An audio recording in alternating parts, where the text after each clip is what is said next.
Hi ನಮಸ್ತೆ ಎಲ್ಲರಿಗೂ Kannada study YouTube channel ಸ್ವಾಗತ. ಸೊ ಇಂದಿನ ಸೆಷನ್ನಲ್ಲಿ ನಾವೇನು ನೋಡೋಣ ಅಂತ ಹೇಳಿದ್ರೆ RRB ಡಿ ಗ್ರೂಪ್ ಅವರು ಅಫಿಷಿಯಲ್ ಆಗಿ ಬಿಟ್ಟಿರ್ತಕ್ಕಂತಹ ಮಾಕ್ ಟೆಸ್ಟ್ ಅನ್ನ ಈ ಒಂದು ಸೆಷನ್ನಲ್ಲಿ ನಾವು ಸಾಲ್ವ್ ಮಾಡೋಣ, ಸರಿನಾ? ಸೊ ಈ ಒಂದು ಸೆಷನ್ನಲ್ಲಿ ಯಾವ ಸಬ್ಜೆಕ್ಟಿನ ಮಾಕ್ ಟೆಸ್ಟ್ ಅನ್ನ ಸಾಲ್ವ್ ಮಾಡ್ತಾ ಇದೀವಿ ಅಂತ ನೋಡೋದಾದ್ರೆ GK ಅಥವಾ ಜನರಲ್ ಅವೇರ್ನೆಸ್ ಸಬ್ಜೆಕ್ಟಿನ ಒಂದು ಮಾಕ್ ಟೆಸ್ಟ್ ಅನ್ನ ಈ ಒಂದು ಸೆಷನ್ನಲ್ಲಿ ನಾವು ನೋಡ್ಕೊಳ್ಳೋಣ, ಸರಿನಾ? ಸೊ ಟೋಟಲಿ ಈ ಒಂದು ಮಾಕ್ ಟೆಸ್ಟ್ ಅಲ್ಲಿ ಎಷ್ಟು ಪ್ರಶ್ನೆಗಳನ್ನ ಕೇಳ್ತಾನೆ ಅಂತಂದ್ರೆ 20 ಪ್ರಶ್ನೆಗಳನ್ನ ಕೇಳಿರ್ತಾನೆ. ಯಾವುದು ಜನರಲ್ ಅವೇರ್ನೆಸ್ ನಲ್ಲಿ. ಬಟ್ ಸೈನ್ಸ್ ಅಲ್ಲಿ ಎಷ್ಟು ಪ್ರಶ್ನೆಗಳನ್ನ ಕೇಳಿದ್ದ? 25 ಪ್ರಶ್ನೆಗಳನ್ನ ಕೇಳಿದ್ದ, ಸರಿನಾ? ಈ ಒಂದು ಸೈನ್ಸಿನ 25 ಪ್ರಶ್ನೆಗಳನ್ನು ಸಹ ನಾವು ಡಿಸ್ಕಷನ್ ಮಾಡಿದ್ವಿ ಪ್ರೀವಿಯಸ್ ವಿಡಿಯೋದಲ್ಲಿ. ಯಾರು ಇನ್ನೂ ನೋಡಿಲ್ಲ ಅಲ್ವಾ, ಅದನ್ನ ನೋಡ್ಕೊಳ್ಳಿ. ಸೊ ನಿಮಗೆ ಖಂಡಿತವಾಗ್ಲೂ ಸಹ ಉಪಯೋಗ ಆಗೇ ಆಗುತ್ತೆ. ಆ್ಯಂಡ್ ದೆನ್ ಆ ಕಾನ್ಸೆಪ್ಟ್ ಮೇಲೆ ನೀವು ಸ್ವಲ್ಪ ಫೋಕಸ್ ಮಾಡಿದ್ರೆ ಸೊ ಖಂಡಿತವಾಗೂ ಈ ಸರಿ ನಿಮ್ಮ RRB ಡಿ ಗ್ರೂಪ್ ಆಗೋ ಚಾನ್ಸಸ್ ಸಾಕಷ್ಟಿದೆ, ಸರಿಯಾ? ಆ್ಯಂಡ್ ದೆನ್ ಒಂದು ಕ್ವಿಕ್ ಗ್ಲಾನ್ಸ್ ಈ ಸೈನ್ಸ್ನ ಕ್ವಶನ್ ಪೇಪರಲ್ಲಿ ನೋಡೋದಾದ್ರೆ ಈ 25 ಪ್ರಶ್ನೆಗಳಲ್ಲಿ ಆಲ್ಮೋಸ್ಟ್ ಏನಿದೆ ಅಲ್ವಾ, ಈಸಿ, ಮಾಡರೇಟ್ ಮತ್ತೆ ಟಫ್ ಅಂತ 3 ಕ್ಯಾಟಗರೈಸ್ ನಾವು ಮಾಡ್ಕೊಳ್ತೀವಿ ಕ್ವಶನ್ಗಳಲ್ಲಿ. ಸೊ ಈ ಸೈನ್ಸ್ನ 25 ಪ್ರಶ್ನೆಗಳು ಹೇಗಿದಾವೆ? ಸೊ ಈ ಸೈನ್ಸ್ನ 25 ಪ್ರಶ್ನೆಗಳು ಏನಿದಾವಲ್ವಾ, ಈ ಈಸಿ ಮತ್ತು ಮಾಡರೇಟ್ ಮಧ್ಯೆ ಒಂದು ಲೈನ್ ಬರುತ್ತೆ. ಆ ಒಂದು ಲೈನಲ್ಲೇ ಈ 25 ಪ್ರಶ್ನೆಗಳಿದಾವೆ. ಸೊ ಅದನ್ನ ಈಸಿ ಅಂತೂ ಸಹ ಹೇಳಕ್ಕಾಗಲ್ಲ, ಮಾಡರೇಟ್ ಅಂತೂ ಹೇಳಕ್ಕಾಗಲ್ಲ. ಸೊ ಅದರ ಮಧ್ಯದಲ್ಲಿ ಕಂಡು ಬರ್ತಾ ಇದಾವೆ. But tough almost question tough ಇಲ್ಲ. ಒಂದು ಕ್ವಶನ್ ಏನೋ ಬಂದಿರಬಹುದು, 1 ಅಥವಾ 2 ಕ್ವಶನ್ಗಳೇನಿದೆ ಅಲ್ವಾ, ಓಕೆ ಟಫ್ ಇದಾವೆ, ಸ್ವಲ್ಪ ಬುದ್ಧಿ ಜಾಸ್ತಿ ಓಡಿಸ್ಬೇಕು ಅದಕ್ಕೆ. ಸೊ ಅದನ್ನ ಹೊರತಾಗಿ ಎಲ್ಲವೂ ಸಹ ಫಾರ್ಮುಲಾ ಮೇಲೆ ಇದಾವೆ. ಆ್ಯಂಡ್ ದೆನ್ ಕಾನ್ಸೆಪ್ಟ್ ಮೇಲೇನೆ ಫೋಕಸ್ ಮಾಡಿದ್ದಾನೆ. ಓಕೆ, NCERT ಯಾರು ಚೆನ್ನಾಗಿ ನೋಡ್ಕೊಂಡಿದ್ದಾರಲ್ವಾ, ಈ NCERT ಅವರು ಖಂಡಿತವಾಗೂ ಈ 25 ಪ್ರಶ್ನೆಗಳಿಗೆ ಮಿನಿಮಮ್ 20 ಪ್ರಶ್ನೆಗಳನ್ನ ರೈಟ್ ಮಾಡೇ ಮಾಡ್ತೀರಾ ಯಾವುದರಲ್ಲಿ, ಸೈನ್ಸಲ್ಲಿ. ಆ್ಯಂಡ್ ದೆನ್ ಈ GK ಯಲ್ಲೂ ಸಹ ನಿಮಗೆ ಹೇಗೆ ಮಾಡಿದ್ದಾನೆ ಅಂತಂದರೆ 10-5-5 ರೂಲ್ನ ಮಾಡ್ಕೊಂಡಿದ್ದಾನೆ. 10+5+5 ಅಂತ. ಸೊ 10 ನಿಮಗೆ ಹೇಗೆ ಅಂತಂದರೆ ಈಸಿ ಬಂದಿದ್ದಾವೆ, 5 ನಿಮಗೆ ಮಾಡರೇಟ್ ಬಂದಿದ್ದಾವೆ, ಆ್ಯಂಡ್ ದೆನ್ 5 ನಿಮಗೆ ಟಫ್ ಕ್ವಶನ್ಗಳು ಬಂದಿದ್ದಾವೆ, ಸರಿನಾ? ಯಾವುದು ಈ ಜನರಲ್ ಅವೇರ್ನೆಸ್ ಅಲ್ಲಿ ಅಂತ ಹೇಳ್ತೀವಿ, ಸರಿಯಾ? ಸೊ ಹಾಗಾದ್ರೆ ಬನ್ನಿ ಸ್ಟಾರ್ಟ್ ಮಾಡೋಣ ವಿಡಿಯೋನ ಸ್ಟಾರ್ಟ್ ಮಾಡೋಕ್ಕಿಂತ ಮುಂಚೆ ವಿಡಿಯೋ ಕೊನೆವರೆಗೂ ನೋಡಿ ಅಂತ ಹೇಳ್ತಾ, ಹಾಗೆ ವಿಡಿಯೋ ಕೊನೆವರೆಗೂ ನೋಡಿದ ನಂತರ ವಿಡಿಯೋ ಇಷ್ಟ ಆದರೆ ಪ್ಲೀಸ್ ವಿಡಿಯೋನ ಲೈಕ್ ಮಾಡಿ, ಸಬ್ಸ್ಕ್ರೈಬ್ ಮಾಡಿ. ಇಫ್ ನಿಮಗೆ ವಿಡಿಯೋ ಇಷ್ಟ ಆಗಲಿಲ್ಲ ಅಂದ್ರೆ ಸೊ ಆಬ್ವಿಯಸ್ಲಿ ಡಿಸ್ಲೈಕ್ ಮಾಡಿ ಅಂತ ಹೇಳ್ತಾ, ಮೊದಲ ಪ್ರಶ್ನೆ ಏನಿದೆ? ಮೊದಲ ಪ್ರಶ್ನೆ, ವಿಪತ್ತು ನಿರ್ವಹಣೆ ತಿದ್ದುಪಡಿ ಮಸೂದೆ 2025 ಪ್ರಮುಖ ಲಕ್ಷಣ ಯಾವುದು ಅಂತ ಕೇಳಿದಾನೆ. ಓಕೆ, ಇದನ್ನ ಕರೆಂಟ್ ಅಫೇರ್ಸ್ ಅಲ್ಲಿ ಇತ್ತು, ಆ್ಯಂಡ್ ದೆನ್ ನ್ಯೂಸ್ ಪೇಪರ್ ಅಲ್ಲಿ ಜಾಸ್ತಿ ಇತ್ತು ಇದು ಈ ಒಂದು ಕ್ವಶನ್. ಆ್ಯಂಡ್ ದೆನ್ ಈ ಒಂದು ಟಾಪಿಕ್ ಏನಿದೆ, ವಿಪತ್ತು ನಿರ್ವಹಣಾ ಮಸೂದೆ 2025 ಪ್ರಮುಖ ಲಕ್ಷಣವೇ ಯಾವುದು ಅಂತ, ಸರಿನಾ? ಸೊ ಇದು ಆಪ್ಷನ್ ಓದಿ ನಾವು ಹೇಳ್ಬೋದು. ಏನಿದೆ ಆಪ್ಷನ್? ರಾಜ್ಯ, ಎಲ್ಲಾ ರಾಜ್ಯ ವಿಪತ್ತು ಪ್ರತಿಕ್ರಿಯಾ ಪಡೆಗಳನ್ನು ವಿಸರ್ಜಿಸುವುದು ಅಲ್ಲ. ಆ್ಯಂಡ್ ದೆನ್ ರಾಷ್ಟ್ರೀಯ ವಿಪತ್ತು ವಿಮಾ ನಿಧಿಯನ್ನು ಸ್ಥಾಪಿಸುವುದು, ಹೌದಾ? ಆ್ಯಂಡ್ ದೆನ್ ರಾಜ್ಯದ ಪ್ರಮುಖ ನಗರಗಳಲ್ಲಿ ನಗರ ವಿಪತ್ತು ಘಟಕಗಳನ್ನು ರಚಿಸುವುದು. ಆ್ಯಂಡ್ ದೆನ್ ವಿಪತ್ತು ನಿಯಂತ್ರಣವನ್ನು ಕೇಂದ್ರ ಸರ್ಕಾರಕ್ಕೆ ಮಾತ್ರ ಮೀಸಲಿಡುವುದು ಅಂತ ಕೊಟ್ಟಿದ್ದಾನೆ. ಯಾವುದಾಗುತ್ತೆ? ಕೇಂದ್ರ ಸರ್ಕಾರಕ್ಕೆ ಮಾತ್ರ ಆಗೋದಿಲ್ಲ. ಯಾಕೆಂತಂದ್ರೆ ರಾಜ್ಯದಲ್ಲಿ ಈ ಒಂದು ವಿಪತ್ತು ನಿಯಂತ್ರಣ ಮಂಡಳಿ ಇದೆ ಅಲ್ವಾ, ಇದೆ. ಸೊ ಇದು ಆಗೋದಿಲ್ಲ. ಆ್ಯಂಡ್ ದೆನ್ ನೆಕ್ಸ್ಟ್, ರಾಜ್ಯದ ಪ್ರಮುಖ ನಗರಗಳಲ್ಲಿ ನಗರ ವಿಪತ್ತು ಘಟಕಗಳನ್ನು ರಚಿಸುವುದು. ರಾಜ್ಯದ ಪ್ರಮುಖ ನಗರಗಳಲ್ಲಿ ಅನ್ನೋದಕ್ಕಿಂತ ದ ಸೆನ್ಸಿಟಿವ್ ಝೋನ್ಗಳಲ್ಲಿ, ಬಟ್ ಇದು ಪ್ರಮುಖ ನಗರಗಳು ಅಂತ ಕೊಟ್ಟಿದ್ದಾನೆ. ಸೊ ಇದು ಆಗುದಿಲ್ಲ, ಸರಿನಾ? ಸೊ ಇದನ್ನು ಸಹ ನಾವು ಎಲಿಮಿನೇಟ್ ಮಾಡಬಹುದು. ಸೊ ಇದಕ್ಕೆ ಸರಿಯಾದ ಉತ್ತರ ಯಾವುದಾಗುತ್ತೆ ಅಂದ್ರೆ ಆಪ್ಷನ್ ಬಿ ಇದಕ್ಕೆ ಸರಿಯಾದ ಉತ್ತರ ಆಗುತ್ತೆ. ರಾಷ್ಟ್ರೀಯ ವಿಪತ್ತು ವಿಮಾ ನಿಧಿಯನ್ನು ಸ್ಥಾಪಿಸುವುದೇ ಈ ವಿಪತ್ತು ನಿರ್ವಹಣಾ ತಿದ್ದುಪಡಿ ಮಸೂದೆಯ ಪ್ರಮುಖ ಗುಣಲಕ್ಷಣವಾಗಿದೆ, ಸರಿನಾ? ಇದು ಇಂಪಾರ್ಟೆಂಟ್ ಇದೆ, ನೆನ್ಪಿಟ್ಕೊಳ್ಳಿ. ಓಕೆ, ನಿಮ್ಮ RRB ಎಕ್ಸಾಮ್ ಅಲ್ಲಿ ಇದು ರಿಪೀಟ್ ಆಗ್ಬಹುದು. ಇಲ್ಲ ಅಂತಂದ್ರೆ ನಿಮಗೆ ಯಾವ್ದ್ರಲ್ಲಿ ರಿಪೀಟ್ ಆಗುತ್ತೆ ಅಂತಂದ್ರೆ ಮುಂಬರ್ತಕ್ಕಂಥ SSC MTS ಅಲ್ಲಿ ಆಗಿರಲಿ, ಇಲ್ಲ ಅಂದ್ರೆ RRB NTPC ಎಕ್ಸಾಮ್ ಅಲ್ಲಿ ಆಗಿರಲಿ, ಅಲ್ಲಿ ನಿಮಗೆ ಇದು ನೋಡಕ್ ಸಿಗುತ್ತೆ ಈ ಒಂದು ಪ್ರಶ್ನೆ. ಓಕೆ, ಆ್ಯಂಡ್ ದೆನ್ ನೆಕ್ಸ್ಟ್ ಪ್ರಶ್ನೆ 2000 ಓಕೆ, ಇದೆಲ್ಲವೂ ಸಹ ಅಫಿಷಿಯಲ್ ಮಾಕ್ ಟೆಸ್ಟ್ ಇದೆ ಅಲ್ವಾ, ಅಲ್ಲಿಂದನೇ ಸ್ಕ್ರೀನ್ಶಾಟ್ ತೊಗೊಂಡು ಇಲ್ಲಿ ಇಂಪೋರ್ಟ್ ಮಾಡಿದ್ದಾಗಿದೆ. ಸೊ ಅದು ಟೈಪ್ ಮಾಡಿ ಹಾಕೋದ್ರಿಂದ ಸೊ ಅದು ನಿಮಗೆ ಮೆಂಟಲಿ ಒಂದು ರೀತಿ ಇದು ಆಗುತ್ತೆ. ಓಕೆ, ಇಂಪಾರ್ಟೆಂಟ್ ಇಲ್ಲ ಬಿಡು, ಇದು ಇಂಪಾರ್ಟೆಂಟ್ ಇಲ್ಲ ಬಿಡು, ಈಸಿ ಇದೆ ಕ್ವಶನ್ ಅಂತ. ಸೊ ಅದಕ್ಕೆ ಸ್ಕ್ರೀನ್ಶಾಟ್ನ ತೆಗೆದು ಹಾಕಿದ್ದೀನಿ, ಸೊ ನಿಮಗೆ ಅದು ಗೊತ್ತಾಗಲಿ ಅಂತ, ಸರಿಯಾ? ಸೊ ಎರಡನೇ ಪ್ರಶ್ನೆ ಏನಿದೆ ಅಂದರೆ ಜನವರಿ 20, 2025 ಅಮೆರಿಕದ 47ನೇ ಅಧ್ಯಕ್ಷರಾಗಿ ಪ್ರಮಾಣ ವಚನ ಸ್ವೀಕರಿಸಿದವರು ಯಾರು? ಇದನ್ನ ಚಿಕ್ಕ ಹುಡುಗ ಸಹ ಹೇಳ್ತಾನೆ. ಯಾರು ಅಂತ? ಪೆಟ್ರೋಲ್ ಪಂಪ್ ಅಲ್ಲ, ಡೊನಾಲ್ಡ್ ಟ್ರಂಪ್. ಓಕೆ, ಯಾರು? ಡೊನಾಲ್ಡ್ ಟ್ರಂಪ್ ಅಂತ ಹೇಳ್ತೀವಿ. ಸೊ ಯಾರು 47ನೇ ಅಧ್ಯಕ್ಷರು? ಯಾರು? Donald Trump. ಹಾಗಾದ್ರೆ ಈ ನಿಮಗೆ ಒಂದು ಪ್ರಶ್ನೆ ನಾನು ಕೇಳ್ತಾ ಇದ್ದೀನಿ, ಏನು ಅಂತಂದ್ರೆ ಈ ಡೊನಾಲ್ಡ್ ಟ್ರಂಪ್ನ ಪಕ್ಷ ಯಾವುದು ಅಂತ, ಸರಿನಾ? ಈತನ ರಾಜಕೀಯ ಪಕ್ಷ ಯಾವುದು? ಹಾಗಾದ್ರೆ ಈತನ ಅಪೋಸಿಟ್ ನಿಂತು ಸೋತಿರ್ತಕ್ಕಂತಹ ಅಭ್ಯರ್ಥಿ ಯಾರು ಅಂತ? ಯಾರು? ಕಮಲಾ ಹ್ಯಾರಿಸ್ ಅಂತ ಹೇಳ್ತೀವಿ. ಯಾರು? ಈ ಕಮಲಾ ಹ್ಯಾರಿಸ್ ಏನಿದಾರಲ್ವಾ, ಇವರು ಈತನ ವಿರುದ್ಧ, ಡೊನಾಲ್ಡ್ ಟ್ರಂಪ್ನ ವಿರುದ್ಧ ಎಲೆಕ್ಷನ್ಗೆ ನಿಂತು ಇವರು ಸೋತಿದ್ದಾರೆ. ಯಾರು? ಈ ಕಮಲಾ ಅನ್ನೋರು, ಸರಿನಾ? ಯಾರು? ಕಮಲಾ ಅವರನ್ನು ನೆನ್ಪಿಟ್ಕೊಳ್ಳಿ ಕೇಳ್ತಾನೆ. ಸೊ ಈ ಡೊನಾಲ್ಡ್ ಟ್ರಂಪ್ ಆಯಿತು. ಸೊ ನಿಮಗೆ ಹೇಳ್ತಾನೆ ಬಂದಿದ್ದೀನಿ, ಈ 47ನೇ ಅಧ್ಯಕ್ಷ ಡೊನಾಲ್ಡ್ ಟ್ರಂಪ್ 47ನೇ ಅಧ್ಯಕ್ಷ ಅಂತ ಸಾಕಷ್ಟು ಹೇಳಿದ್ದೇನೆ. ಆ್ಯಂಡ್ ದೆನ್ 50ನೇ ಉಪಾಧ್ಯಕ್ಷರನ್ನ ಕೇಳ್ತಾರೆ, ಸರಿನಾ? ಸೊ ಇದನ್ನು ಸಹ ಹೇಳಿದ್ದೀನಿ. ಓಕೆ, ಇದೇನು ನಿಮಗೆ ಇದನ್ನು ಕೇಳಲ್ಲ, ಕ್ವಶನ್ ಕೇಳಲ್ಲ, ನೆನ್ಪಿಟ್ಕೊಳ್ಳಿದ್ದೀನ. 50ನೇ ಉಪಾಧ್ಯಕ್ಷ ಯಾರು ಈ ಒಂದು ಅಮೆರಿಕದು ಅಂತ ಕೇಳ್ತಾನೆ. ಅವಾಗ ನೀವು ಹೇಳಬೇಕಾಗುತ್ತೆ JD ವ್ಯಾನ್ಸ್ ಅಂತ. ಯಾರು? JD ವ್ಯಾನ್ಸ್ ಅನ್ನೋ ವ್ಯಕ್ತಿ ಏನಿದಾನಲ್ವಾ, ಪ್ರಸ್ತುತ ಅಮೆರಿಕದ ಉಪಾಧ್ಯಕ್ಷ ಆಗಿದ್ದಾನೆ, ಸರಿನಾ? ಸೊ ನಮ್ಮ ಭಾರತದ ಪ್ರಸ್ತುತ ಉಪಾಧ್ಯಕ್ಷರು ಎಷ್ಟನೇ ಉಪಾಧ್ಯಕ್ಷರಾಗಿದ್ದಾರೆ ಹೇಳ್ಬೋದಾ? ಎಷ್ಟನೇದವರಾಗಿದ್ದಾರೆ? 15ನೇ ಉಪಾಧ್ಯಕ್ಷರು ಯಾರು? CP ರಾಧಾಕೃಷ್ಣನ್ ಅಂತ ಹೇಳ್ತೀವಿ. ಹಾಗಾದ್ರೆ 15ನೇ ಅಧ್ಯಕ್ಷರು ಯಾರು? ದ್ರೌಪದಿ ಮುರ್ಮು ಅವರು ಅಂತ ಹೇಳ್ತೀವಿ. ಸರಿ, ನಾನು ನೆನ್ಪಿಟ್ಕೊಳ್ಳಿ. ಎರಡೂ ಸಹ ಕೇಳ್ತಾನೆ. ನಮ್ಮ ಭಾರತ ಎಷ್ಟು ಇಂಪಾರ್ಟೆಂಟ್ ಆಗುತ್ತಲ್ವಾ, ಅಮೆರಿಕ ಸಹ ಅಷ್ಟೇ ಇಂಪಾರ್ಟೆಂಟ್ ಆಗುತ್ತೆ. ಯಾಕಂದ್ರೆ ವರ್ಲ್ಡ್ ಅಲ್ಲಿ ಅಷ್ಟು ಪವರ್ ಅನ್ನ ಇಟ್ಟಿದೆ ಅದು. ಸರಿನಾ? ಸೊ ಇವಾಗ ಜಸ್ಟ್ ಒಂದು ನಮ್ಮ ಇಂಡಿಯಾದ ಮೇಲೆ ಒಂದು ಫೋರ್ಸ್ ಮಾಡ್ತಿದ್ವಿ ಅಂದ್ರೆ ನಾವು ನಮ್ಮ ಮಿತ್ರ ಅಂತ ಹೇಳ್ಕೊಳ್ತಿರುವ ಈ ರಷ್ಯಾದಿಂದನೇ ನಾವು ತೈಲ ಖರೀದಿಯನ್ನು ನಾವು ನಿಲ್ಲಿಸ್ತೀವಿ ಅಂತಂದ್ರೆ ಎಷ್ಟು ಪ್ರಭಾವ ಬೀರಿರಬೇಡ ಈ ಅಮೆರಿಕ ನಮ್ಮ ಮೇಲೆ ಅಲ್ವಾ? ಸೊ ಅಷ್ಟು ಪವರ್ ಇದೆ ಯಾವುದಕ್ಕೆ? ಈ ಅಮೆರಿಕಕ್ಕೆ. ಸೊ ಅದಕ್ಕೆ ಅದನ್ನ ಫೋಕಸ್ ಮಾಡ್ತಾನೆ ಅಂತ ಪ್ರಶ್ನೆ ಕೇಳ್ತಾನೆ.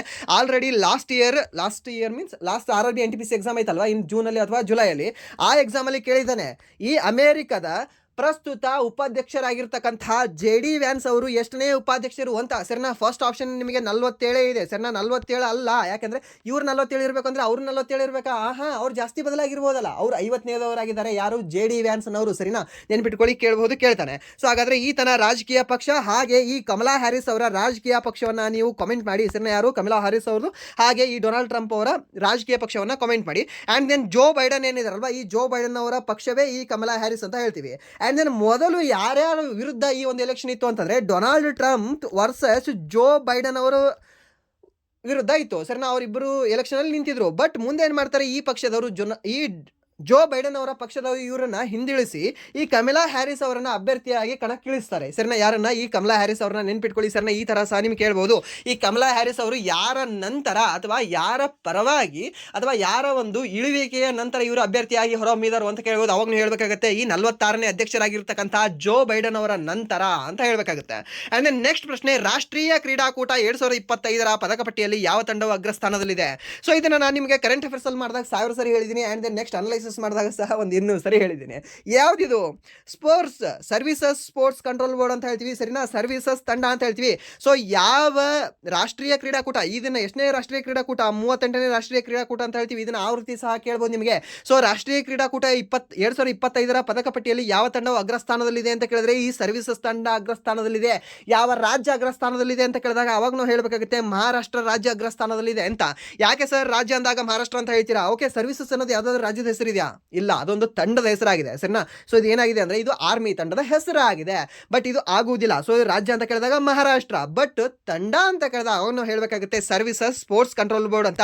ಸರ್ ಹಾಗಾದ್ರೆ ಇದಕ್ಕೆ ಯಾವ್ದು ಉತ್ತರ ಸರ್? ಆಪ್ಷನ್ಗೆ. ಯಾಕಂದ್ರೆ ಯಾವ ತಂಡ ಅಂತ ಕೇಳಿದಾನೆ, ಯಾವ ರಾಜ್ಯ ಅಂತ ಕೇಳಿಲ್ಲ. ಸರಿನಾ? ರಾಜ್ಯ ಅಂತ ಕೇಳಿದಾಗ ನೀವು ಮಹಾರಾಷ್ಟ್ರ ಅಂತ ಹೇಳ್ಬೇಕಾಗುತ್ತೆ. ಸೊ ಇದು ಎಷ್ಟನೇ ಕ್ರೀಡಾಕೂಟ? 38ನೇ ಕ್ರೀಡಾಕೂಟ. ಎಲ್ಲಿ ನಡೆಯಿತು? ಇದು ಉತ್ತರಾಖಂಡದಲ್ಲಿ ನಡೆದಿದೆ. ಎಲ್ಲಿ? ಉತ್ತರಾಖಂಡ. ಹಾಗಾದ್ರೆ ಇದರ ಒಂದು ಮಾಸ್ಕಾಟ್ ಯಾವುದು ಅಂತ ಯಾರಾದ್ರೂ ಕಮೆಂಟ್ ಮಾಡ್ಬೋದಾ? ಯಾಕೆ ಕಮೆಂಟ್ ಮಾಡೋ ಅಂತ ಹೇಳ್ತಾ ಇದ್ದೀನಿ ಅಂದ್ರೆ ಇದನ್ನ ಆಲ್ರೆಡಿ ನಿಮಗೆ ಸಾಕಷ್ಟು ಸರಿ ಹೇಳಿದ್ದೇನೆ. ನನ್ನ ಕಂಟಿನ್ಯೂಟಿಯಾಗಿ ನೀವು ಕ್ಲಾಸ್ ಕೇಳ್ತಾ ಇದ್ರಿ ಅಂತಂದ್ರೆ ಇದನ್ನ ನೀವು ಈಸಿಯಾಗಿ ಆನ್ಸರ್ ಮಾಡ್ತೀರಾ. ಸರಿನಾ? ಇದನ್ನ ಆನ್ಸರ್ ಮಾಡಿ ನೀವು. ಆ್ಯಂಡ್ ದೆನ್ ನೆಕ್ಸ್ಟ್, ಫೆಬ್ರವರಿ 2025ರಲ್ಲಿ ಕೊಬೆಯಲ್ಲಿ ನಡೆದ ಜಪಾನೀಸ್ ಚಾಂಪಿಯನ್ಶಿಪ್ನಲ್ಲಿ ಪುರುಷರ 20 ಕಿಲೋಮೀಟರ್ ರೇಸ್ ವಾಕ್ ವಿಶ್ವ ದಾಖಲೆಯನ್ನು ಮುರಿದವರು ಈ ಕೆಳಗಿನವರಲ್ಲಿ ಯಾರು ಅಂತ ಕೇಳಿದ್ದಾರೆ. ಯಾರು? Toshikazu Yamanishi, Eiki Takahashi, and then Koki Ikeda, and then Yusoki Suzuki ಅಂತ ಕೊಟ್ಟಿದ್ದಾರೆ. ಸೊ ಇದಕ್ಕೆ ಸರಿ ಉತ್ತರ ಯಾವುದಾಗುತ್ತೆ ಅಂದರೆ ಯಮನಿಶಿ ಅವರು ಆಗ್ತಾರೆ. ಓಕೆ. ಆ್ಯಂಡ್ ದೆನ್ ನೆಕ್ಸ್ಟ್ ಪ್ರಶ್ನೆ, Indian council of historical research. Okay, ಇದು ಸ್ವಲ್ಪ ಟಫ್ ಆಗಿದೆ ನೋಡಿ question. And then next, Indian council of historical research ICHR ಹೊರತಂದಿರುವ Jammu Kashmir and Ladakh through the ages ಎಂಬ ಕೃತಿಯ ಸಂಪಾದಕರು ಯಾರು ಅಂತ ಕೇಳಿದ್ದಾರೆ. ಯಾರು? ಅಮಿತಾವ್ ಘೋಷ್ ಅವರು, ಶಶಿ ತರೂರ್ ಅವರು, ರಾಮಚಂದ್ರ ಗುಹಾ ಅವರು, ಆ್ಯಂಡ್ ದೆನ್ ರಘುವೇಂದ್ರ ತನ್ವೀರ್ ಅವರು ಅಂತ ಕೊಟ್ಟಿದ್ದಾರೆ. ಸೊ ಇದಕ್ಕೆ ಸರಿಯಾದ ಉತ್ತರ ಯಾವುದಾಗುತ್ತೆ ಅಂದರೆ ರಘುವೇಂದ್ರ ತನ್ವರ್ ಅಂತ ಹೇಳ್ತೀವಿ. ಸರ್ನಾ? ಸೊ ಇದು ಸಹ ನಿಮಗೆ ಟಫ್ ಲೆವೆಲಲ್ಲಿ ಕನ್ಸಿಡರ್ ಆಗುತ್ತೆ ಈ ಒಂದು ಕ್ವಶನ್. ಯಾವುದು? ರಘುವೇಂದ್ರ ತನ್ವರ್ ಅವರು. ಇವರು ಬರೆದಿರ್ತಕ್ಕಂಥ ಪುಸ್ತಕವನ್ನು ನೆನ್ಪಿಟ್ಕೊಳ್ಳಿ, ಇದು ಇಂಪಾರ್ಟೆಂಟ್ ಆಗುತ್ತೆ. ಯಾವುದು? Jammu Kashmir and Ladakh through the ages ಎಂಬ ಒಂದು ಪುಸ್ತಕದ ಸಂಪಾದಕರಾಗಿದ್ದಾರೆ. ಹೆಸರನ್ನ ಯಾರು? ಈ ರಘುವೇಂದ್ರ ತನ್ವರ್ ಅವರು ಅಂತ ಹೇಳ್ತೀವಿ. ಆ್ಯಂಡ್ ನೆಕ್ಸ್ಟ್ ಪ್ರಶ್ನೆ, ಏರೋ ಇಂಡಿಯಾ 2025ರಲ್ಲಿ ಪ್ರದರ್ಶಿಸಲಾದ AMCA ಫೈಟರ್ ಜೆಟ್ ಯುದ್ಧ ವಿಮಾನವು ಎಷ್ಟನೇ ತಲೆಮಾರಿನದ್ದಾಗಿದೆ ಅಂತ ಕೇಳಿದಾನೆ. ಯಾವುದು? ಈ AMCA ಫೈಟರ್ ಜೆಟ್ ಎಷ್ಟನೇ ಒಂದು ತಲೆಮಾರಿನದ್ದಾಗಿದೆ? ಯಾವ ಪೀಳಿಗೆದಾಗಿದೆ ಇದು? 5ನೇ ತಲೆಮಾರು, 5.5ನೇ ತಲೆಮಾರು, 4.5ನೇ ತಲೆಮಾರು, 5ನೇ ತಲೆಮಾರು, 4ನೇ ತಲೆಮಾರು ಅಂತ ಕೊಟ್ಟಿದ್ದಾನೆ. ಸೊ ಇದಕ್ಕೆ ಸರಿಯಾದ ಉತ್ತರ ಯಾವುದಾಗುತ್ತೆ ಅಂದರೆ 5ನೇ ತಲೆಮಾರು ಅಂತ ಹೇಳ್ತೀವಿ. ಸರ್ನ 5ನೇ ತಲೆಮಾರು, ಇದನ್ನ ನೋಡ್ಕೊಳ್ಳಿ. ಯಾವುದು? ಏರೋ ಇಂಡಿಯಾ 2025ರಲ್ಲಿ ಪ್ರದರ್ಶಿಸಲಾದ AMCA ಫೈಟರ್ ಜೆಟ್. ಓಕೆ, ಎಷ್ಟನೇ ತಲೆಮಾರಿನದಾಗಿದೆ ಅಂದ್ರೆ 5ನೇ ತಲೆಮಾರಿನದಾಗಿದೆ.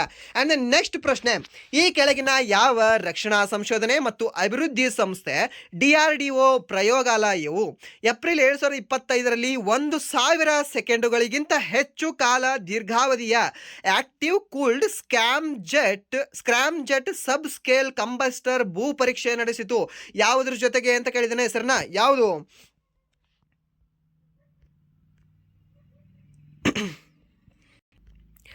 ಈ ಗ್ಯಾಸ್ ಟರ್ಬೈನ್ ಸಂಶೋಧನಾ ಸಂಸ್ಥೆ ಅಂತ ಹೇಳ್ತೀವಿ ಸರ್ನ. ಯಾವುದು? ಗ್ಯಾಸ್ ಟರ್ಬೈನ್ ರಿಸರ್ಚ್ ಎಸ್ಟಾಬ್ಲಿಷ್ಮೆಂಟ್ ಅಂತ ಹೇಳ್ತೀವಿ ಸರ್ನ. ಈ ಒಂದು GTREA ಜೊತೆ ಸೇರಿ ಇದನ್ನ ಮಾಡಿದ್ದಾರೆ ಸರ್ನ. ಈ ಒಂದು ಪರೀಕ್ಷೆಯನ್ನ ಮಾಡಿದ್ದಾರೆ ಯಾರು? DRDO ಅವರು ಸರ್ನ. ಇದನ್ನ ನೆನ್ಪಿಟ್ಕೊಳ್ಳಿ, ಇದು ಇಂಪಾರ್ಟೆಂಟ್.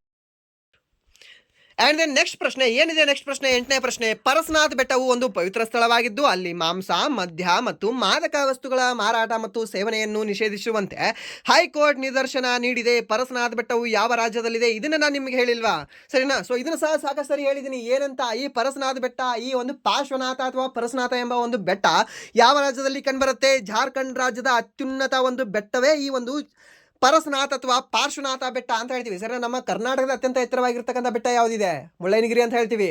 ಹಾಗಾದ್ರೆ ತಮಿಳ್ನಾಡಿದ ಯಾವುದಿದೆ? ಓಕೆ, ನೆನ್ಪಿಟ್ಕೊಳ್ಳಿ. ಕರ್ನಾಟಕದ ಯಾವುದು? ಮುಳ್ಳಯ್ಯನಗಿರಿ. ತಮಿಳ್ನಾಡಿದ ಯಾವುದು? ತಮಿಳ್ನಾಡು TN. ತಮಿಳ್ನಾಡಿನ ಯಾವುದು ಅಂತ ಹೇಳ್ತೀವಿ? ದೊಡ್ಡ ಬೆಟ್ಟ ಅಂತ ಹೇಳ್ತೀವಿ. ದೊಡ್ಡ ಬೆಟ್ಟ ಎಲ್ಲಿ ಕಂಡು ಬರುತ್ತೆ? ಊಟಿಯಲ್ಲಿ ಕಂಡು ಬರುತ್ತೆ. ಆ್ಯಂಡ್ ದೆನ್ ಕೇರಳದ ಯಾವುದು? ಅಣ್ಣೈಮುಡಿ ಅಂತ ಹೇಳ್ತೀವಿ ಸರ್. ದಕ್ಷಿಣ ಭಾರತದ ಅತ್ಯಂತ ದೊಡ್ಡದಲ್ವಾ? ಓಕೆ, ದಕ್ಷಿಣ ಭಾರತ ಮತ್ತು ಕೇರಳ ಏನು ಪಾಕಿಸ್ತಾನದಲ್ಲಿ ಇದೆಯಾ? ಇಲ್ಲ ತಾನೆ. ಸೊ ಅದು ಸಹ ದಕ್ಷಿಣ ಭಾರತದಲ್ಲಿ ಇದೆ ಅಲ್ವಾ? ಸೊ ಆ ದಕ್ಷಿಣ ಭಾರತದಲ್ಲಿ ಅಥವಾ ಈ ಒಂದು ಕೇರಳದಲ್ಲಿ ಕಂಡುಬರ್ತಕ್ಕಂಥ ಅಣ್ಣೈಮುಡಿ ಏನಿದೆ ಅಲ್ವಾ, ಇದು ದಕ್ಷಿಣ ಭಾರತದಲ್ಲಿಯೂ ಹಾಗೆ ಕೇರಳದಲ್ಲೂ ಕಂಡುಬರ್ತಕ್ಕಂಥ ಅತ್ಯಂತ ಎತ್ತರವಾಗಿರ್ತಕ್ಕಂಥ ಒಂದು ಪೀಕ್ ಆಗಿದೆ, ನೆನ್ಪಿಟ್ಕೊಳ್ಳಿ, ಅಣ್ಣೈಮುಡಿ ಅನ್ನೋದು. ಹಾಗಾದ್ರೆ ನೆಕ್ಸ್ಟ್ ಈ ಜಾರ್ಖಂಡಲ್ಲಿ ಕಂಡುಬರ್ತಕ್ಕಂಥ ಅತ್ಯಂತ ಎತ್ತರವಾದ ಶಿಖರ ಯಾವುದು? ಇದೇ ಒಂದು ಪರಸ್ನಾಥ ಅಥವಾ ಪಾರ್ಶ್ವನಾಥ ಬೆಟ್ಟ ಅಂತ ಹೇಳ್ತೀವಿ ಸರಿನಾ. ಪರಸ್ನಾಥ ಅಂದ್ರೂ ಸಹ ಅದೇ ಆಗುತ್ತೆ. ಆ್ಯಂಡ್ ಪಾರ್ಶ್ವನಾಥ ಅಂದ್ರೂ ಸಹ ನೀವು ಏನಂತ ಹೇಳ್ಬೇಕಾಗುತ್ತೆ? ಇದೆ ಅಂತ ಹೇಳ್ಬೇಕಾಗುತ್ತೆ. ಹಾಗಾದ್ರೆ ಮಹಾರಾಷ್ಟ್ರದಲ್ಲಿ ಕಂಡುಬರ್ತಕ್ಕಂಥ ಅತ್ಯಂತ ಎತ್ತರವಾದ ಶಿಖರ ಯಾವುದು ಅಂತ ಕೇಳ್ತಾನೆ, ಅತ್ಯಂತ ಎತ್ತರವಾದ ಬೆಟ್ಟ ಯಾವುದು ಅಂತ ಕೇಳ್ತಾನೆ, ಅವಾಗ ನೀವು ಹೇಳ್ಬೇಕಾಗುತ್ತೆ ಕಾಲ್ಸುಬಾಯಿ ಬೆಟ್ಟ ಅಂತ. ಯಾವುದು? ಕಾಲ್ಸುಬಾಯಿ ಅಥವಾ ಸಹ್ಯಾದ್ರಿಯಲ್ಲಿ ಕಂಡುಬರ್ತಕ್ಕಂಥ ಅತ್ಯುನ್ನತ ಶಿಖರ ಯಾವುದು ಅಂತ ಕೇಳ್ತಾನೆ, ಅವಾಗ ನೀವು ಹೇಳ್ಬೇಕಾಗುತ್ತೆ ಇದೇ ಒಂದು ಕಾಲ್ಸುಬಾಯಿ. ಯಾಕೆ ಅಂತಂದ್ರೆ ಈ ಮಹಾರಾಷ್ಟ್ರದಲ್ಲಿ ಪಶ್ಚಿಮ ಘಟ್ಟಗಳಿಗೆ ಸಹ್ಯಾದ್ರಿ ಅಂತ ಕರಿತೀವಿ ನಾವು ಸರ್. ನಮ್ಮ ಕರ್ನಾಟಕದಲ್ಲಿ ಕರೆಯಲ್ವಾ? ನಾವು ಮಲೆನಾಡು ಅಂತ ಕರಿತೀವಿ ಚೆನ್ನಾಗಿ. ಓಕೆ, ಸೊ ಅಚ್ಚ ಕನ್ನಡದಲ್ಲಿ ಸ್ವಚ್ಛವಾಗಿ ಮಲೆನಾಡು ಅಂತ ಕರಿತೀವಿ. ಓಕೆ, ಮಳೆಯ ನಾಡು ಮಲೆನಾಡು. ಇದನ್ನ ನೆನ್ಪಿಟ್ಕೊಳ್ಳಿ, ಕೇಳಬಹುದು ನಿಮಗೆ. ಆ್ಯಂಡ್ ದೆನ್ ನೆಕ್ಸ್ಟ್, ಈ ಕೆಳಗಿನವರಲ್ಲಿ ಯಾರು ಜನವರಿ 2025ರಲ್ಲಿ ಆಸ್ಟ್ರೇಲಿಯನ್ ಓಪನ್ ಪುರುಷರ ಸಿಂಗಲ್ ಪ್ರಶಸ್ತಿಯನ್ನು ಗೆದ್ದರು ಮತ್ತು 3 ಗ್ರ್ಯಾಂಡ್ ಸ್ಲಾಮ್ ಕಿರೀಟಗಳನ್ನು ಗೆದ್ದ ಇಟಲಿಯ ಮೊದಲ ಆಟಗಾರರಾದರು ಅಂತ ಕೇಳಿದ್ದಾನೆ ಸರಿನಾ. ಇದನ್ನ ನಿಮಗೆ ಕರೆಂಟ್ ಅಫೇರ್ಸ್ ಮಾಡುವಾಗ ಹೇಳಿಲ್ವಾ? ಇದನ್ನ ಚಾರ್ಟ್ ಹಾಕಿ ಹೇಳಿದ್ದೀನಿ ನಿಮಗೆ ಸರಿನಾ. ಸೊ ಯಾರು ನಿಮಗೆ ಆಸ್ಟ್ರೇಲಿಯನ್ ಓಪನ್ ಟೆನಿಸ್ ಗೆದ್ದಿದ್ದಾರೆ, and then French Open tennis tourney ಯಾರು ಗೆದ್ದಿದ್ದಾರೆ, ಆ್ಯಂಡ್ ದೆನ್ ನೆಕ್ಸ್ಟ್ ಯಾವ್ದು ಬರುತ್ತೆ? ವಿಂಬಲ್ಡನ್ ಯಾರು ಗೆದ್ದಿದ್ದಾರೆ, ಆ್ಯಂಡ್ ದೆನ್ ನೆಕ್ಸ್ಟ್ ಬರೋದು ಯಾವುದು ಅಂದರೆ ಕೊನೆಯದು ಈ USA ಗ್ರ್ಯಾಂಡ್ ಸ್ಲಾಮ್ ಯಾರು ಗೆದ್ದಿದ್ದಾರೆ ಅಂತ ನಿಮ್ಗೆ ಹೇಳಿಲ್ವಾ? ಯಾರು? ಈ ಅಮೆರಿಕದಾಗಿರಲಿ ಆ್ಯಂಡ್ ದೆನ್ ಈ ಆಸ್ಟ್ರೇಲಿಯಾದಾಗಿರಲಿ ಎರಡೂ ಸಹ ಗೆದ್ದಿರ್ತಕ್ಕಂಥ ವ್ಯಕ್ತಿ ಒಬ್ಬರೇ. ಯಾರು ಹೇಳ್ಬೋದಾ? ಯಾರು? ಈ ಜಾನಿಕ್ ಸಿನ್ನರ್ ಅವರು ಅಂತ ಹೇಳ್ತೀವಿ ಸರ್ನ. ಈ ಒಂದು ಜಾನಿಕ್ ಸಿನ್ನರ್ ಏನಿದ್ದಾರಲ್ವಾ, ಈ ಆಸ್ಟ್ರೇಲಿಯನ್ ಓಪನ್ ಪುರುಷರ ಸಿಂಗಲ್ಸ್ ಅನ್ನ ಗೆದ್ದಿದ್ದಾರೆ. ನೆನ್ಪಿಟ್ಕೊಳ್ಳಿ, ಈ ಆಸ್ಟ್ರೇಲಿಯನ್ ಓಪನ್ ಟೆನಿಸ್ ಟೂರ್ನಿಯನ್ನು ಗೆದ್ದಿರ್ತಕ್ಕಂಥ ವ್ಯಕ್ತಿ ಯಾರು ಅಂದ್ರೆ ಜಾನಿಕ್ ಸಿನ್ನರ್ ಅವರು ಅಂತ ಹೇಳ್ತೀವಿ. ಇಟಲಿಯ ಜಾನಿಕ್ ಸಿನ್ನರ್ ಅವರು ಈ ಒಂದು ಪ್ರಶಸ್ತಿಯನ್ನ ಗೆದ್ದಿದ್ದಾರೆ. ಸೊ ಯಾರಿನ್ನು ಆ ಕರೆಂಟ್ ಅಫೇರ್ಸ್ ಕ್ಲಾಸ್ ನೋಡಿಲ್ಲ ಅಲ್ವಾ? 6 ಮಂತ್ ಕರೆಂಟ್ ಅಫೇರ್ಸ್ ಆಗಿರಲಿ and then 10 month current affairs ಆಗಿರಲಿ, ಸೊ ಅದನ್ನ ನೋಡ್ಕೊಳ್ಳಿ. ಆ್ಯಂಡ್ ದೆನ್ ಒಂದು ಸೆಪ್ಟೆಂಬರ್ ಮಂತ್ ಕರೆಂಟ್ ಅಫೇರ್ಸ್ ಸಹ ಮಾಡೀನಿ, ಅದರಲ್ಲಿ ಹೇಳಿದ್ದೀನಿ ಅನ್ಸುತ್ತೆ ಇದನ್ನ ಎಕ್ಸಾಕ್ಟ್ಲಿ. ಓಕೆ, ಸೊ ಅದನ್ನ ನೋಡ್ಕೊಳ್ಳಿ, ನಿಮಗೆ ಯೂಸ್ಫುಲ್ ಆಗ್ಬೋದು. ಓಕೆ, 2x ಅಲ್ಲಿ ಇಟ್ಕೊಂಡು ನೋಡಿ, ಪ್ರಾಬ್ಲಮ್ ಇಲ್ಲ. ಓಕೆ, 2x ಅಲ್ಲಿ ಇಟ್ಕೊಂಡು ನೋಡಿ. ಜಸ್ಟ್ ನಿಮಗೆ ಹೇಗೆ ಅಂದರೆ, ಓಕೆ, ಒಂದು ಸರಿ ನೀವು ಕೇಳಿರ್ತೀರ ಆಲ್ರೆಡಿ, ಇವಾಗ ಇನ್ನೊಂದು ಸರಿ ಜಸ್ಟ್ ಕಿವಿಲಿ ಬೀಳ್ತದೆ ನಿಮಗೆ, ಹಾಗೆ ನಾನು ಹೇಳ್ತಾ ಹೋಗಿರೋದು. ಅಂದರೆ ಇನ್ನೊಂದು ನಿಮ್ಮ ಕಣ್ಣು ಸಹ ನೋಡ್ತಾ ಹೋಗ್ತಾ ಅಲ್ವಾ, ಸೊ ನೆನಪುಳಿತದೆ. ಸೊ ಅದು ನೋಡ್ಕೊಳ್ಳಿ, ನಿಮಗೆ ಅಲ್ಲಿಂದ ಯೂಸ್ಫುಲ್ ಆಗ್ಬೋದು. ಯಾಕಂದರೆ ಅಲ್ಲಿಂದ ನಿಮಗೆ ಒಂದು 2-3 ಪ್ರಶ್ನೆಗಳು ಇವಾಗ ಬಂತು. ಆ್ಯಂಡ್ ದೆನ್ ನೆಕ್ಸ್ಟ್ 2023ರ ದಿಢೀರ್ ಮಿಲಿಟರಿ ದಂಗೆಯ ನಂತರ 90ಕ್ಕಿಂತ ಹೆಚ್ಚು ಮತಗಳನ್ನು ಗಳಿಸಿ 2025ರಲ್ಲಿ ಗ್ಯಾಬೋನ್ ದೇಶದ ಅಧ್ಯಕ್ಷೀಯ ಚುನಾವಣೆಯಲ್ಲಿ ಯಾರು ಗೆದ್ದರು ಅಂತ ಕೇಳಿದ್ದಾರೆ ಸರ್ನ. ಯಾರು ಗೆದ್ದಿದ್ದಾರೆ ಹೇಳ್ಬೋದಾ? ಯಾರು ಗೆದ್ದಿದ್ದಾರೆ ಅಂತ ಹೇಳಿ ನೋಡುವ. ಜಿನ್ಪಿಂಗ್. ಓಕೆ, ಓಕೆ, ಇವರಿದಾರಾ? ಓಕೆ, ಇವರು ಚೀನಾದವರು ಅಲ್ವಾ? ಓಕೆ, ಇವರಾಗೋದಿಲ್ಲ.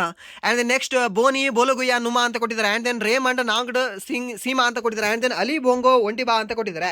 ಸೊ ಈ ಗ್ಯಾಬೋನ್ ದೇಶದ ಅಧ್ಯಕ್ಷರು ಯಾರು ಅಂತ ಕೇಳಿದ್ರೆ ಇದೇ ಅಲಿ ಬೊಂಗೋ ಒಂಡಿಬಾ ಅಂತ ಹೇಳ್ತೀವಿ ಸರಿನಾ. ಯಾರು? ಈ ಅಲಿ ಬೊಂಗೋ ಒಂಡಿಬಾ ಅವರು. ಈ ಗ್ಯಾಬೋನ್ನಲ್ಲಿ 2023ರಲ್ಲಿ ಮಿಲಿಟರಿ ದಂಗೆ ನಡೀತದೆ ಸರಿನಾ. ಈ ಗ್ಯಾಬೋನಲ್ಲಿ ಯಾವ ಒಂದು ವರ್ಷದಲ್ಲಿ ಮಿಲಿಟರಿ ದಂಗೆ ನಡೀತದೆ ಅಂತ ಕೇಳ್ತಾನೆ, ಅವಾಗ ಹೇಳ್ಬೇಕಾಗುತ್ತೆ 2023ರಲ್ಲಿ ಮಿಲಿಟರಿ ದಂಗೆ ನಡೀತದೆ. ಸೊ ಅದಾದ ನಂತರ ಫಸ್ಟ್ ಟೈಮ್ ಎಲೆಕ್ಷನ್ ನಡೀತದೆ ಯಾವಾಗ ಅಂದರೆ 2025ರಲ್ಲಿ. ಸೊ ಅದರಲ್ಲಿ 90% ಓಟನ್ನು ಗೆದ್ದಿರ್ತಕ್ಕಂಥ ವ್ಯಕ್ತಿ ಯಾರು ಅಂತಂದರೆ ಇದೇ ಅಲಿ ಬೊಂಗೋ ಅಂತ ಹೇಳ್ತೀವಿ ಸರ್. ನೆನ್ಪಿಟ್ಕೊಳ್ಳಿ, ಕೇಳ್ಬೋದು ನಿಮಗೆ. ಆ್ಯಂಡ್ ದೆನ್ ಇನ್ನೊಂದು ಗೊತ್ತಿರಲಿ ನಿಮಗೆ, ಈ ತಾಯಿ ಏನಿದಾರಲ್ವಾ, ಏನಿದಾರಲ್ವಾ ಅಲಿ ಬೊಂಗೋ ಒಂಡಿವಾನವರು, ಇವರು ಆ ದಂಗೆಯನ್ನು ಅಥವಾ ಒಂದು ಮಿಲಿಟರಿ ದಂಗೆ ನಡೆದಿತ್ತಲ್ವ ಅದರ ನಾಯಕರಲ್ಲ. ಇವರು ನಾಯಕರಲ್ಲದೆ ಇರತಕ್ಕಂಥ ವ್ಯಕ್ತಿ ಗೆದ್ದಿದ್ದಾರೆ ಇಲ್ಲಿ. ಓಕೆ, ನಾಯಕರು. ಓಕೆ, ಯಾವುದು ಬರ್ಕಿನಾ ಫಾಸೋ ಅಂತ ಹೇಳ್ತೀವಲ್ವಾ, ಸೊ ಅಲ್ಲಿ ಯಾರು ಮೊಹಮ್ಮದ್ ಅಲ್ವಾ ಅವ್ರ ಹೆಸರು? ಎಕ್ಸಾಕ್ಟ್ ನನಗೆ ನೆನಪಿಲ್ಲ. ಸೊ ಅವರು ಆ ಮಿಲಿಟರಿ ನಾಯಕತ್ವವನ್ನು ವಹಿಸ್ಕೊಂಡವರು ಇವಾಗ ಪ್ರೆಸೆಂಟಲ್ಲಿ ಏನಿದೆ ಅಧ್ಯಕ್ಷರು ಸಹ ಆಗಿದ್ದಾರೆ ಸರಿನಾ. ಸೊ ಆ ರೀತಿ ಇವರು ಅಧ್ಯಕ್ಷರಲ್ಲ ಸರಿನಾ, ಮೀನ್ಸ್ ಇವರು ಆ ಒಂದು ನಾಯಕರಲ್ಲ, ಬಟ್ ಇವರು ಪ್ರಸ್ತುತ ಗೆದ್ದಿದ್ದಾರೆ ಅಂತಲೇ ಅಧ್ಯಕ್ಷರಾಗಿದ್ದಾರೆ. ಯಾವುದು ದೇಶದ್ದು? ಗ್ಯಾಬೋನ್ ದೇಶದ್ದು ಸರಿನಾ, ನೆನ್ಪಿಟ್ಕೊಳ್ಳಿ. ಸೊ ಹಾಗಾದರೆ ರೀಸೆಂಟಾಗಿ ಯಾವ್ಯಾವ ದೇಶದ ಪ್ರಧಾನಮಂತ್ರಿ ಹಾಗೆ ಯಾವ್ಯಾವ ದೇಶದ ಪ್ರೆಸಿಡೆಂಟ್ಗಳು ಆಯ್ಕೆ ಆಗಿದ್ದಾರಲ್ವಾ ಅದನ್ನು ನೋಡ್ಕೊಳ್ಳಿ. ಯಾಕೆಂದರೆ ಇಂಟರ್ನ್ಯಾಷನಲ್ ಕರೆಂಟ್ ಅಫೇರ್ಸಲ್ಲಿ ಅದನ್ನು ನಿಮ್ಗೆ ಕೇಳ್ತಾನೆ. ಆ್ಯಂಡ್ ದೆನ್ ಈ ಜಪಾನ್ದು ಯಾರು, ಈ ಸಕೈಚಿ ಅಂತ ಹೇಳ್ತೀವಿ ಸರಿನಾ, ಯಾರು ಸಕೈಚಿ ಅಂತ ನೊಬೆಲ್ದವ್ರು ನೆನಪು ಬಂದ್ರ? ಓಕೆ, ಸಾನಿ ಅಂತ ಈ ಥರ ಏನೋ ಇದೆ ಅವ್ರ ಹೆಸರು. ಓಕೆ, ಯಾರ್ದು? ಜಪಾನ್ ಅವ್ರದ್ದು. ಆ್ಯಂಡ್ ದೆನ್ ಈ ಫ್ರಾನ್ಸ್ ಪ್ರಧಾನಿ ಯಾರಿದ್ದಾರೆ ಪ್ರಸ್ತುತ? ಸೆಬಾಸ್ಟಿಯನ್ ಅಂತ ಹೇಳ್ತೀವಿ ಸರಿನಾ. ಸೊ ಅವ್ರ ಹೆಸರು ನೆನ್ಪಿಟ್ಕೊಳ್ಳಿ, ಅದು ಇಂಪಾರ್ಟೆಂಟ್ ಆಗುತ್ತೆ. ಆ್ಯಂಡ್ ದೆನ್ ನೆಕ್ಸ್ಟ್ ನಮ್ಮ ಬಾಂಗ್ಲಾದೇಶದ್ದು, ಆ್ಯಂಡ್ ದೆನ್ ನಮ್ಮ ನೇಪಾಳ ದೇಶದ್ದು ಸರಿನಾ, ಇದನ್ನು ಸಹ ನೆನ್ಪಿಟ್ಕೊಳ್ಳಿ. ಯಾವುದು? ನೇಪಾಳದ್ದು ಇವಾಗಲೇ ರೀಸೆಂಟಾಗಿ ಸುಶೀಲಾ ಕರ್ಕಿ ಅವರಲ್ವಾ. ಸೊ ಓಕೆ, ಅವರು ಪ್ರಸ್ತುತ PM ಆಗಿದ್ದಾರೆ, ಅವ್ರನ್ನ ನೆನ್ಪಿಟ್ಕೊಳ್ಳಿ. ಅದನ್ನು ಕೇಳ್ತಾನೆ ಸುಶೀಲಾ ಕರ್ಕಿ ಅವ್ರ ಬಗ್ಗೆ. ಆ್ಯಂಡ್ ದೆನ್ ನೆಕ್ಸ್ಟ್ ಪ್ರಶ್ನೆ, ಈ ಕೆಳಗಿನ ಯಾರಿಗೆ 2025 ಜನವರಿಯಲ್ಲಿ ಮರಣಾನಂತರ ಪದ್ಮವಿಭೂಷಣ ಪ್ರಶಸ್ತಿ ನೀಡುವ ಮೂಲಕ ಸಾಹಿತ್ಯ ಮತ್ತು ಶಿಕ್ಷಣ ಕ್ಷೇತ್ರಕ್ಕೆ ಅವರು ನೀಡಿದ ಕೊಡುಗೆಗಳನ್ನು ಗೌರವಿಸಲಾಯಿತು ಅಂತ ಕೇಳಿದ್ದಾನೆ. ಯಾರಿಗ್ರೆ ಇದು? ಯಾರಿಗೆ ಹೇಳ್ಬೋದಾ ಇದನ್ನ? ಹೇಳಿ ನೋಡೋಣ. ಈ ಕ್ವಶನ್ ನಾನು ಆಲ್ರೆಡಿ ನಿಮಗೆ ಒಂದು 3-4 ಸರಿ ಹೇಳಿದ್ದೀನಿ. ಒಂದು UG ಎಕ್ಸಾಮಲ್ಲಿ ಹೇಳಿದ್ದೀನಿ, ಗ್ರಾಜುಯೇಷನ್ ಎಕ್ಸಾಮಲ್ಲಿ ಹೇಳಿದ್ದೀನಿ, ಆ್ಯಂಡ್ ದೆನ್ ಕರೆಂಟ್ ಅಫೇರ್ಸ್ ಕ್ಲಾಸಲ್ಲೂ ಸಹ ಹೇಳಿದ್ದೀನಿ ನಿಮಗೆ. ಇದು ಯಾರು? ಕುಮುದಿನಿ ಲಕಿಯಾ ಅವರ, ಶಾರದಾ ಸಿನ್ಹಾ ಅವರ, ಅಥವಾ MT ವಾಸುದೇವನ್ ನಾಯರ್ ಅವರ, ಅಥವಾ ಓಸಾಮಾ ಸುಜುಕಿ ಅವರ? ಓಕೆ, ಓಸಾಮಾ ಸುಜುಕಿ ಅವರು ಇವರು ಕೇರಳದವರಲ್ಲ, ಶಾರದಾ ಸಿನ್ಹಾ ಅವರಲ್ಲ, ಆ್ಯಂಡ್ ದೆನ್ ಕುಮುದಿನಿ ಲಕಿಯಾ ಅವರಲ್ಲ, ಕೇರಳದಾಗ ಇರ್ತಕ್ಕಂಥ ವ್ಯಕ್ತಿಯವರು. ಯಾರು? MT ವಾಸುದೇವನ್ ನಾಯರ್ ಅವರು ಅಂತ ಹೇಳ್ತೀವಿ ಸರಿನಾ. ಸೊ ಇವರಿಗೆ ಈ ಮರಣ ನಂತರ ಏನು ಮಾಡ್ತಾರೆ? ಪದ್ಮಭೂಷಣ ಪ್ರಶಸ್ತಿ ನೀಡ್ತಾರೆ. ಯಾವ ಒಂದು ಕ್ಷೇತ್ರದಲ್ಲಿ ಕೊಡುಗೆ ನೀಡಿದ್ದಕ್ಕಾಗಿ? ಈ ಸಾಹಿತ್ಯ ಶಿಕ್ಷಣ ಕ್ಷೇತ್ರದಲ್ಲಿ ಕೊಡುಗೆ ನೀಡಿದ್ದಕ್ಕಾಗಿ. ಯಾರಿಗೆ? MT ವಾಸುದೇವನ್ ನಾಯರ್ ಅವರಿಗೆ, ನೆನ್ಪಿಟ್ಕೊಳ್ಳಿ ಸರಿನಾ. ಸೊ 7 ಜನ ಕೊಟ್ಟಿದ್ದಾರೆ ಟೋಟಲಿ ಪದ್ಮ ವಿಭೂಷಣ ಪ್ರಶಸ್ತಿಯನ್ನ. 7 ಜನರ ಹೆಸರು ನೆನ್ಪಿಟ್ಕೊಳ್ಳಿ, ಇಂಪಾರ್ಟೆಂಟ್ ಆಗ್ತಾರೆ. ಆ್ಯಂಡ್ ದೆನ್ ನೆಕ್ಸ್ಟ್ ಪ್ರಶ್ನೆ, ಭಾರತೀಯ ಬಾಹ್ಯಾಕಾಶ ಸಂಶೋಧನಾ ಸಂಸ್ಥೆಯು ಇಸ್ರೋ 2025 ಜನವರಿಯಲ್ಲಿ ತನ್ನ 100ನೇ ಉಡಾವಣೆ ಶ್ರೀಹರಿಕೋಟದ ಸತೀಶ್ ಧವನ್ ಬಾಹ್ಯಾಕಾಶ ಕೇಂದ್ರದಿಂದ ಯಾವ ಉಡಾವಣಾ ವಾಹನವನ್ನು ಬಳಸಿತು ಅಂತ ಕೇಳಿದ್ದೇನೆ. ಇದನ್ನು ನಾನು ನಿಮ್ಗೆ ಹೇಳಿಲ್ವಾ? ಇದನ್ನು ಸಹ ಹೇಳಿದ್ದೀನಿ ಸರಿನಾ. ಸೊ ಅಷ್ಟು ಕಾನ್ಫಿಡೆಂಟ್ ಅಂತ ಹೇಳ್ತಾ ಇದ್ದೀನಿ. ಇದನ್ನು ಸಹ ನಾನು ನಿಮ್ಗೆ ಹೇಳಿದ್ದೀನಿ. ಯಾವುದು? GSLV ಇಂದನಾ? GSLV ಇವಾಗ ಇತ್ತೀಚೆಗೆ ಬಳಸೇ ಇಲ್ಲ. ಓಕೆ, GSLV ಬಳಸಿಲ್ಲ, SSLV ಬಳಸಿಲ್ಲ, GSLV ಬಳಸಿಲ್ಲ. ಸೊ ಉಳಿದಿರೋದು ಒಂದೇ ಒಂದು, ಯಾವುದು? PSLV C58 ಅಂತ ಹೇಳ್ತೀವಿ. ಹಾಗಾದರೆ PSLV C60 ಯಾವುದಕ್ಕೆ ಬಳಸಿದ್ದೀವಿ ಹೇಳ್ಬೋದಾ ಯಾರಾದರೂ? PSLV ಇದನ್ನು ಸಹ ಹೇಳಿದ್ದೀನಿ ನಾನು ನಿಮಗೆ. PSLV C60. ಓಕೆ, ಯಾವುದು? C60. ಸೊ ಈ ಒಂದು ಉಡಾವಣಾ ವಾಹನ ಎಷ್ಟನೇ ಉಡಾವಣೆಗೆ ಬಳಸಿದ್ರು? ಹಾಗಾದರೆ ಆ ಉಡಾವಣೆ ಹೆಸರೇನು ಅಂತ? ಓಕೆ, ಇದನ್ನು ಕಾಮೆಂಟ್ ಮಾಡಿ, ಇದು ಇಂಪಾರ್ಟೆಂಟ್ ಇದೆ. ಆ್ಯಂಡ್ ದೆನ್ 100ನೇದು ಸಹ ಇಂಪಾರ್ಟೆಂಟ್ ಇದೆ, ಇದನ್ನ ನೆನ್ಪಿಟ್ಕೊಳ್ಳಿ. ಬಟ್ ಈ 100ನೇದು ಕೇಳ್ಬೋದು ನಿಮಗೆ, 100ನೇದು ಸಕ್ಸಸ್ ಆಯಿತಾ ಅಥವಾ ಫೇಲ್ಯೂರ್ ಆಯಿತಾ ಅಂತ. 100ನೇದು ಫೇಲ್ಯೂರ್ ಆಗಿದೆ ನೋಡಿ. ಓಕೆ, 100ನೇದು ಫೇಲ್ಯೂರ್ ಆಗಿದೆ, it is not succeeded. Okay, succeed ಆಗಿಲ್ಲ ಅದು. ಆ್ಯಂಡ್ ದೆನ್ ನೆಕ್ಸ್ಟ್, ಆರೋಗ್ಯ ಸೇವೆಗಳ ಪಡೆಯುವಿಕೆ ಮತ್ತು ವೈದ್ಯಕೀಯ ದತ್ತಾಂಶದ ಪರಸ್ಪರ ಕಾರ್ಯಸಾಧ್ಯತೆಯನ್ನು ಸುಧಾರಿಸುವ ಉದ್ದೇಶದಿಂದ ಭಾರತ ಸರ್ಕಾರವು 2025ರಲ್ಲಿ ಹೊಸ ಡಿಜಿಟಲ್ ಆರೋಗ್ಯ ಉಪಕ್ರಮವನ್ನು ಬಿಡುಗಡೆ ಮಾಡಿದೆ. ಈ ಉಪಕ್ರಮದ ಹೆಸರೇನು ಅಂತ ಕೇಳಿದ್ದಾನೆ. ಓಕೆ, ಇದನ್ನು ನಾನು ಕರೆಂಟ್ ಅಫೇರ್ಸಲ್ಲಿ ಹೇಳಿಲ್ಲ. ಓಕೆ, ಸೊ ಇದಕ್ಕೆ ಸರಿಯಾದ ಉತ್ತರ ಯಾವುದಾಗುತ್ತೆ ಅಂತಂದರೆ ಭಾರತ್ AI ಹೆಲ್ತ್ ಗ್ರಿಡ್ ಅಂತ ಹೇಳ್ತೀವಿ. ಹೆಸರನ್ನ ಯಾವುದು? ಭಾರತ್ AI ಹೆಲ್ತ್ ಗ್ರಿಡ್ ಎಂಬ ಒಂದು ಹೊಸ ಉಪಕ್ರಮವನ್ನು ಬಿಟ್ಟಿದ್ದಾರೆ. ಓಕೆ, ಇದನ್ನು ನೆನ್ಪಿಟ್ಕೊಳ್ಳಿ, ಇದನ್ನು ಒಂದು ಸ್ಕ್ರೀನ್ಶಾಟ್ ತಗೊಂಡು ಇಟ್ಕೊಳ್ಳಿ. ಓಕೆ, ಸೊ ಇದನ್ನು ಸಹ ನಿಮಗೆ ನಾನು ಗ್ರೂಪಲ್ಲಿ ಹಾಕಿರ್ತೀನಿ ಮತ್ತೆ. ಆ್ಯಂಡ್ ದೆನ್ ನೆಕ್ಸ್ಟ್ ಪ್ರಶ್ನೆ, 2025ರಲ್ಲಿ ಅತ್ಯಂತ ಒಲವು ಹೊಂದಿರುವ 10 ಜಾಗತಿಕ ನಾಯಕರಲ್ಲಿ ಭಾರತದ ಯಾವ ಸಚಿವರು ಸ್ಥಾನವನ್ನು ಪಡೆದಿದ್ದಾರೆ ಅಂತ ಕೇಳಿದ್ದಾರೆ. ಯಾರು?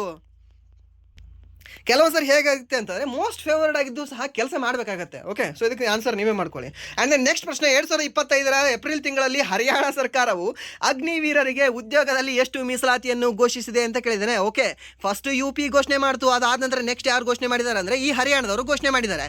ಎಷ್ಟು % ಮೀಸಲಾತಿ ಕೊಡ್ತೀನಿ ಅಂತ? ಓಕೆ, 25%. ಓಕೆ, ಇರೋದು ಬರೋದು ಅವರಿಗೆ ಕೊಟ್ಟರೆ ಮತ್ತೆ ಇವಾಗ ಓದೋ ಹುಡುಗರು ರಿಮೈನಿಂಗ್ ಉಳಿದು ಅವು ಹುಡುಗರು ಏನು ಮಾಡಬೇಕು? ಇದು ಅಲ್ಲ, 30%. ಓಕೆ, ಎಲ್ಲ 70 ಅವರಿಗೆ ಕೊಟ್ಬಿಡಿ, ರಿಮೈನಿಂಗ್ ಸಹ. ಸೊ ಇದಾಗೋದಿಲ್ಲ. 10 ಅಥವಾ 20 ಸಹ ಅಲ್ಲ. ಸೊ ಇದಕ್ಕೆ ಸರಿಯಾದ ಉತ್ತರ ಯಾವುದು ಅಂದರೆ 10% ಅಂತ ಹೇಳ್ತೀವಿ. ಓಕೆ, ಸೊ ನಿಮಗೆ ಒಂದು ನನ್ನ ಕಡೆಯಿಂದ ಸಜೆಷನ್ ಏನು ಹಿಂಗೆ ಗೊತ್ತಾ? ಸೊ ಯಾರು ಇನ್ನೂ 21 ಏಜ್ ಅಂಡರ್ ಇದ್ದೀರಲ್ವ, ಯಾರು ಅಗ್ನಿವೀರ್ಗೆ ನಿಮಗೆ ಎಲಿಜಿಬಿಲಿಟಿ ಇದೆ ಅಲ್ವಾ, ನಾನು ಹೋಗಬೇಕು ಮಾಡಬೇಕು ಅನ್ನೋದು ಇದೆ, ಅಥವಾ ನಿಮಗೆ ಹೋಗೋದೇ ಸಹ ಇರಲಿ, ನಿಮ್ಮ ಒಟ್ಟಿನಲ್ಲಿ ಕ್ವಾಲಿಫಿಕೇಷನ್ ಇದೆ. ಆ್ಯಂಡ್ ದೆನ್ ನೆಕ್ಸ್ಟ್ ಇನ್ನೊಂದು ಏನಂದರೆ ನಿಮ್ಮ ಒಂದು ಎಲಿಜಿಬಿಲಿಟಿ ಇತ್ತು ಅಂತಂದರೆ, ಓಕೆ, ಮೆಡಿಕಲ್ ಕ್ಲಿಯರ್ ಇತ್ತು ನಿಮ್ಮದು, ಫಿಸಿಕಲ್ ಕ್ಲಿಯರ್ ಇತ್ತು ನಿಮ್ಮದು. ಸೊ ಆ್ಯಂಡ್ ದೆನ್ ಎಕ್ಸಾಮ್ ನಾನು ಮಾಡ್ಕೊಳ್ತೀನಿ. ಓಕೆ, ಎಕ್ಸಾಮ್ ಈಸಿಯಾಗಿ ಪಾಸ್ ಆಗುತ್ತೆ, ಏನಿಲ್ಲ, ಒಂದು 2 ತಿಂಗಳು ಓದಿದ್ರೆ 1 ತಿಂಗಳು ಓದಿದ್ರೆ ಸಾಕು, ಪಾಸ್ ಆಗ್ತೀರಾ. ಓಕೆ, ಸೊ ಇಷ್ಟು ಇದ್ದವ್ರು ಏನು ಮಾಡಿ ಅಂತಂದರೆ ಮೊದಲು 4 ವರ್ಷ ಅಗ್ನಿವೀರ್ಗೆ ಹೋಗಿ, ಆರಾಮ್ಸೆ ಹೋಗಿ. ಆರಾಮ್ ಡ್ಯೂಟಿ ಮಾಡಿ. ನೆಕ್ಸ್ಟ್ ರಿಟರ್ನ್ ಬನ್ನಿ. ಓಕೆ, ರಿಟರ್ನ್ ಬಂದ ನಂತರ ಈ ನಮ್ಮ ಕರ್ನಾಟಕ ಸರ್ಕಾರವು ಸಹ ನಿಮ್ಮ ಮುಂದೆ ಮಿನಿಮಮ್ 10% ನಿಮ್ಗೆ ಮೀಸಲಾತಿ ಕೊಟ್ಟೇ ಕೊಡುತ್ತೆ.